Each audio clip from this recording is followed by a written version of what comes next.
Pemirsa, indeks harga saham gabungan Bursa Efek Indonesia pada sesi pertama perdagangan hari ini ditutup naik 0,1% atau hanya 6 poin.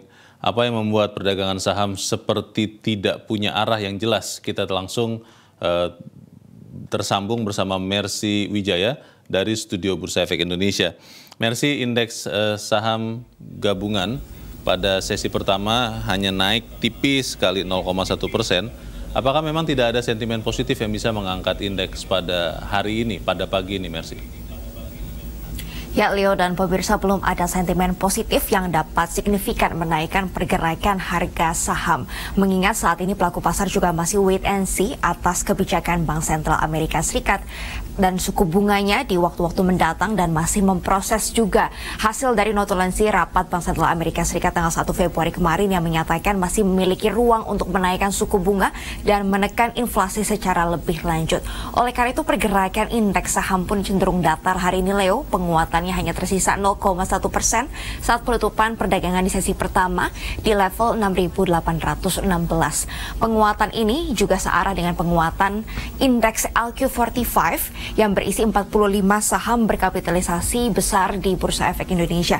Penguatan pada indeks LQ45 tipis 0,06%. Di antara yang menjadi top gainers adalah saham Adaro Energy 2,46%, saham Telkom juga menguat 2,07%, dan AKR Korporindo sahamnya menguat 1,9%. Sementara yang menjadi pemberat kinerja indeks LQ45 adalah saham Bank Jago 6,16% pelemahannya, saham Merdeka Copper Gold juga turun 5,6%, dan saham Medco Energy melemah 3,03% searah dengan pergerakan harga minyak mentah dunia yang cenderung turun. Sementara untuk saham batubara sendiri hari ini cukup banyak yang menguat, Leo, karena harga batubara yang menguat 0,5% di pasar internasional seharga $209 Amerika Serikat per metrik ton untuk kontrak bulan Februari 2023. Kalau kita lihat berdasarkan sektornya, Leo, yang menguat signifikan hari ini adalah saham sektor transportasi 1,08%, saham sektor properti juga menguat 0,49%, dan saham sektor energi menguat 0,34%. Sementara yang turun cukup dalam hari ini adalah saham sektor kesehatan 0,47%, dan saham industri dasar yang melemah 0,3%. Saham sektor finance ini juga memberatkan kinerja indeks dengan pelemahan 0,4%. Dan tadi kita lihat di indeks LQ45 saham Bank Jago sudah mengalami pelemahan 6%. Kalau kita lihat pergerakan indeks utama di kawasan Asia kurang lebih sama seperti indeks harga saham gabungan, pergerakannya flat atau datar karena masih wait and see terhadap kebijakan The Fed. Indeks Nikkei Jepang hari ini libur, Leo, sementara indeks Hang Seng Hong Kong turun tipis 0,02%, indeks Shanghai juga melemah 0,15%, dan indeks Retem Singapura turun 0,63%. Ada beberapa data-data ekonomi yang sedang dipantau oleh pelaku pasar hari ini. Di antaranya adalah data Bank Sentral Korea yang masih menahan suku bunganya di 3,5% setelah menaikkan suku bunganya beberapa kali di tahun 2023 dan 2022 kemarin. Dan Bank Sentral Korea juga memprediksi bahwa pertumbuhan ekonomi Korea tahun 2023 akan berada di 1,6%. Prediksi ini lebih rendah dari prediksi pada bulan November kemarin, yaitu 1,7% pertumbuhan ekonomi untuk tahun 2023. Dan salah satu faktor yang menjadi ketidakpastian bagi pertumbuhan ekonomi Korea Selatan adalah pertumbuhan atau pemulihan ekonomi dari Tiongkok, yang mana permintaan dari Tiongkok ini akan berpengaruh juga pada ekonomi di Korea Selatan. Dan kalau kita lihat data inflasi di Singapura yang baru saja dirilis, Leo dan pemirsa, ini ternyata menunjukkan inflasi 6,6% secara tahunan di bulan Januari 2023. Inflasi ini lebih tinggi dari bulan Desember, yaitu 6,5%, namun lebih rendah dari ekspektasi atau perkiraan pelaku pasar, yaitu 7,1% di bulan Januari kemarin.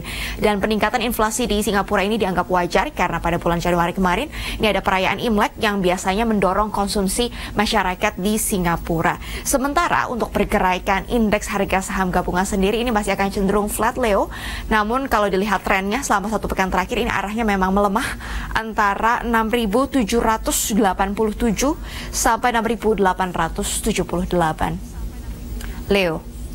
Bagaimana dengan nilai tukar rupiah pada siang ini, Mercy? Apakah memang masih tidak terlalu banyak bergerak juga seperti Bursa Efek atau seperti apa?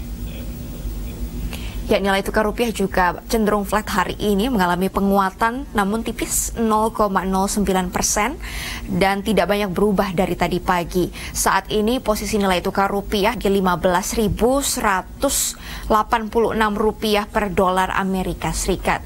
Dolar indeks juga masih melemah terhadap mayoritas mata uang utama dunia, yaitu pelemahannya 0,15% di angka 104,4. Ini lebih tinggi dari posisi pekan lalu di angka 103. Dan melihat harga emas hari ini masih cenderung turun, Leo.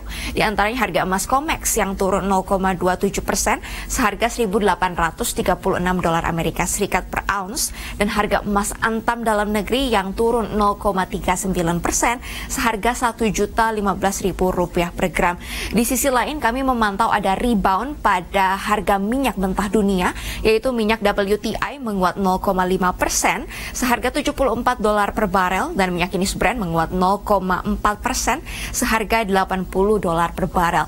Berbeda dengan pergerakan malam kemarin, Leo, yang mana harga minyak mentah dunia ini anjlok 3%, terutama setelah adanya notulensi rapat Bank Sentral Amerika Serikat yang memberikan ruang kenaikan suku bunga acuan lebih tinggi, dan dikhawatirkan ini dapat mengurangi permintaan terhadap minyak mentah.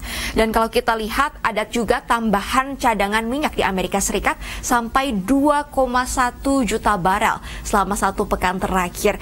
Namun kalau kita lihat dari sisi permintaan, Leo, di tengah supply yang makin banyak, ini demand-nya masih belum ada peningkatan yang signifikan. Bahkan keberadaan terjadinya badai salju yang cukup besar di Amerika Serikat ini membuat permintaan minyak semakin sedikit karena ada delay penggunaan pesawat.